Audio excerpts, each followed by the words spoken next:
Yo, yo, yo, what is up, YouTube? BK Brad Kellner. Today is Wednesday, June 9th, 2021.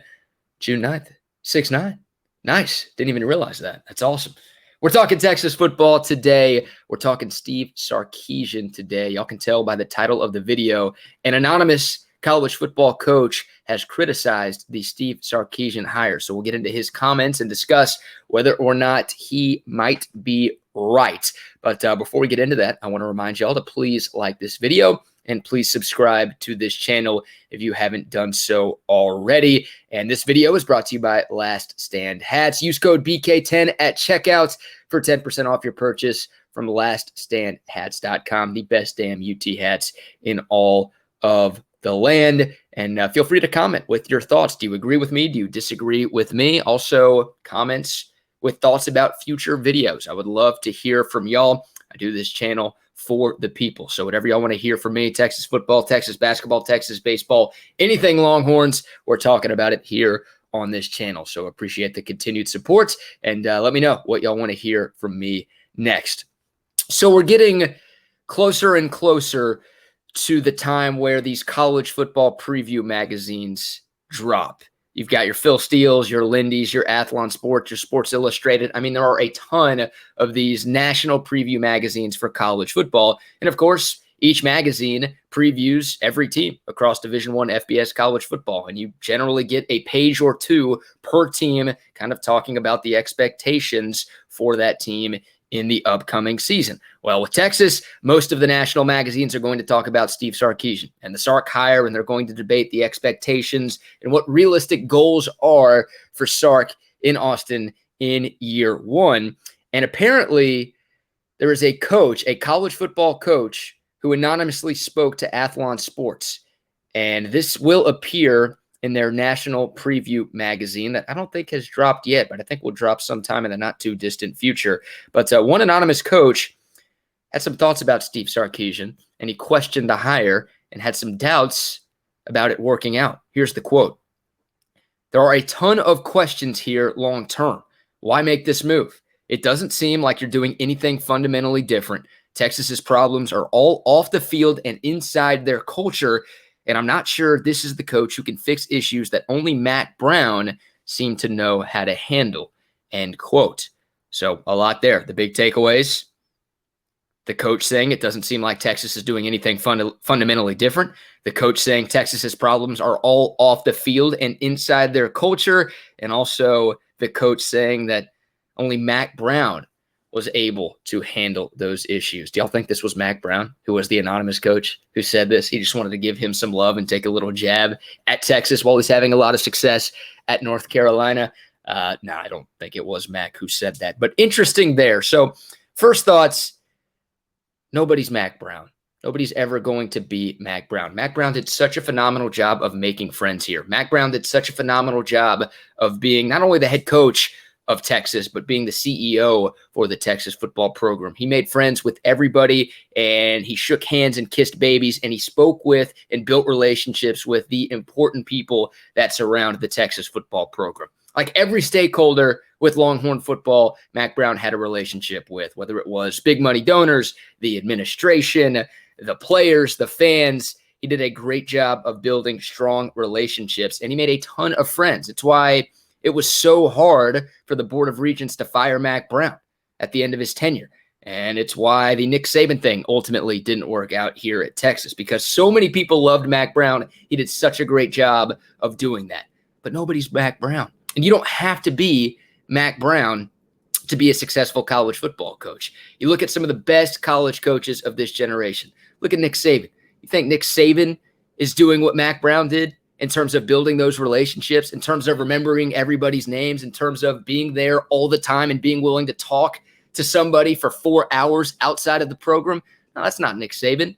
We've seen Nick Saban interviews. He's all about his business. He's all about football. He's not shaking all those hands and kissing all those babies, but he wins. So the boosters at Alabama, and there are plenty of boosters at Alabama, look up the machine if you haven't done your research, they stay out of his way.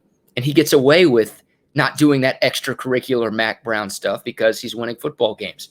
Urban Meyer at Ohio State, now, of course, with the Jacksonville Jaguars. Dude, I've heard reports from former players at Ohio State that Urban Meyer didn't even know their name. Like Urban Meyer didn't even know his own players' names. You think he went out of his way to learn the names of every single booster and every single donor for Ohio State? There's no chance. Urban Meyer, kind of an a-hole. Still one of the best coaches in the history of college football. 3-time national championship winner. The guy knew what he was doing. And you didn't hear a lot of complaints from the higher-ups and the important people at Ohio State. And there are plenty of those there, too. Trust me. So you don't have to do what Mack Brown did to be successful as a college football coach. Does it help? Absolutely. But it's not necessary. You can't be a total jerk, and you don't want to be Tom Herman, because if you're not winning games, then it makes it easier to fire you if you don't have a lot of friends and you piss everybody off.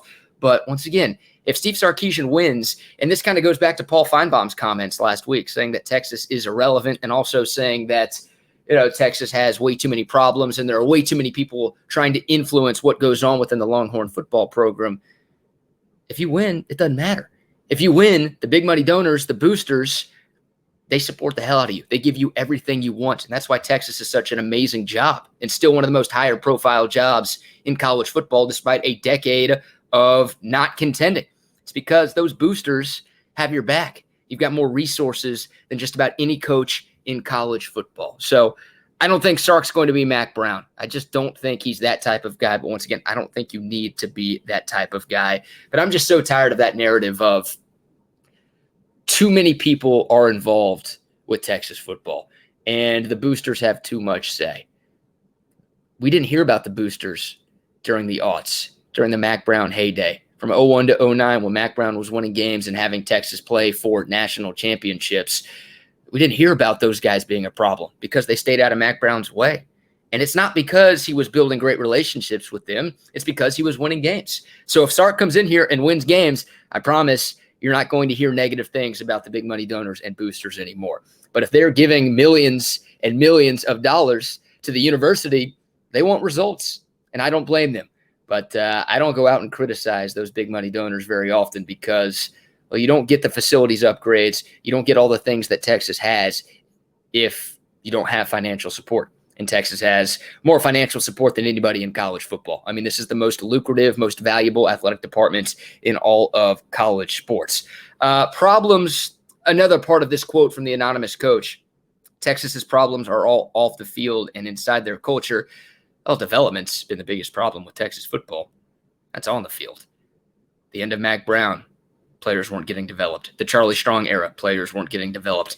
The Tom Herman era, players weren't getting developed. Texas has still recruited incredibly well over the last decade. Like outside of transition classes, which, hey, a Texas transition class is a better recruiting class than a lot of schools ever get. But for the most part, despite the struggles, despite the coaching turnover that Texas has had seemingly every year, the Longhorns have been able to recruit incredibly well in terms of getting blue chip prospects and recruiting 4- and 5-star guys.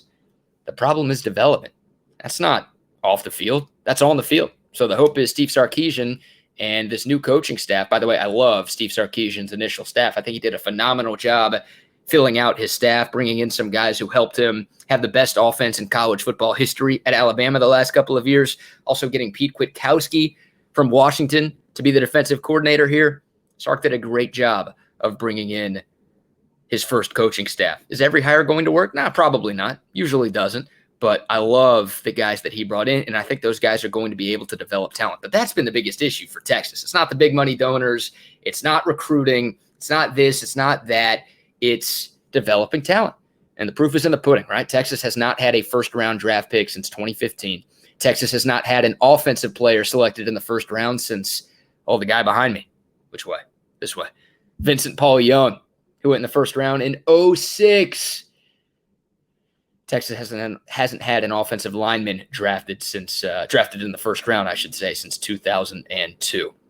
But that's the biggest problem right there for the Longhorns. It's lack of development, and that is an issue that is on the field. So, yeah, I mean, I'm a fan of the Sark hire. I love his initial coaching staff as well. I think Steve Sarkisian can win here. I think he will win here. And once again, I don't think he needs to do all the extracurricular stuff that Mack Brown did to be successful. Now, I love what Sark is doing. He's doing a good job of trying to get the BBs back in the box. He's doing a great job of reaching out to former players and coaches and inviting them to practice and trying to get them involved with the program. That's smart by Steve Sarkisian. I'm glad he's doing that. And once again, a thing that Tom Herman did wrong, and he did a lot of things wrong, but man, it was very easy to fire him because he did not do a good job of doing those types of things. But does Sark need to be Mack Brown to be successful here? No. And is Mack Brown the only coach in the country that can be successful here? Absolutely not. That's ridiculous. So I would love to find out which anonymous college football coach said those things about Sark and said those things about Texas. I don't think we ever will, but I think he's inaccurate. And I wonder if it's like a Lincoln Riley or somebody that recruits against Texas, right? Just taking these shots at Texas to try to make UT look bad. I'm not sure. I haven't seen this Athlon Sports preview yet. I wonder if there are sort of anonymous negative comments about every coach in college football. Maybe not like a Nick Saban or a Dabo Sweeney, but maybe every other coach in college football has somebody anonymously saying something bad about them. But no, I disagree with the premise of what this guy said, whoever this coach may be. And once again, I disagree with what Paul Feinbaum said last week. We talked about that on the live chats. If you haven't watched that video, check it out. It's on this channel. I might link that one in the description. But that's it for today. We talked about this on the show too. So check out the podcast page, hornfm.com, and listen to the Triple Option with RBKD weekdays from 3 to 7 p.m. We talked about this in hour 1 and hour 3. If you're looking for my thoughts, but also Rod Babers and Kevin Dunn's thoughts on this as well. But yeah, the issues all being off the field and inside the culture, I think that's ridiculous. And once again, Mack Brown being the only guy who's able to handle what goes into being the head football coach at Texas, that's also ridiculous. I know Charlie Strong didn't work. I know Tom Herman didn't work, but there are a number of guys out there who could find a way to be successful here at UT, and I think Sark is one of them. All right, guys, that's going to do it for today's video. Appreciate the love. Appreciate the continued support. Reminder, BK10 at checkout, laststandhats.com. You'll get 10% off your purchase of any Last Stand hats. Please like this video if you haven't yet. Please subscribe to this channel if you have yet to do so, and comment below your thoughts. Do you agree with the anonymous coach, or do you agree with me? And what do you want to hear from me next? I would love to hear from y'all. All right, guys. Thanks again. I think I've said everything I needed to say. So we're out of here. Until next time, y'all stay safe. Y'all stay healthy. And hook 'em.